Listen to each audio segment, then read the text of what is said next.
À Luxembourg, les ministres des Affaires européennes ont adopté la mise en place de critères communs pour les restrictions de voyage.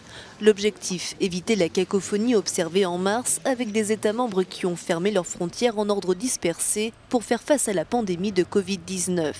Pour inverser cette tendance, la Commission européenne a proposé une série de mesures. Ce plan proposé par la Commission européenne début septembre et rédigé avec l'aide de la présidence allemande vise à donner plus de lisibilité aux personnes qui voyagent en Europe en période de pandémie, pour qu'elles sachent si elles doivent être testées ou mises en quarantaine lorsqu'elles franchissent les frontières de l'Europe. Le plan prendrait la forme d'un simple système de feux tricolores composé de zones vertes, oranges et rouges qui seraient mises à jour chaque semaine par le Centre européen de prévention et de contrôle des maladies.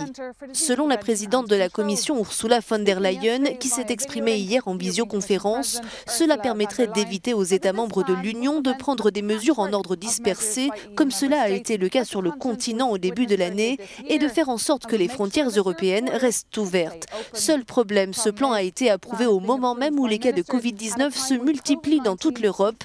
Il est donc peu probable qu'il y ait beaucoup de zones vertes pour le moment. Plusieurs pays se sont abstenus, dont le Luxembourg. Le blocage des discussions sur le Brexit doit être aussi à l'ordre du jour. Et pour aider les 27 à encaisser le choc économique, l'assouplissement des aides d'État devrait également être prolongé jusqu'à l'été prochain, a annoncé Bruxelles ce mardi.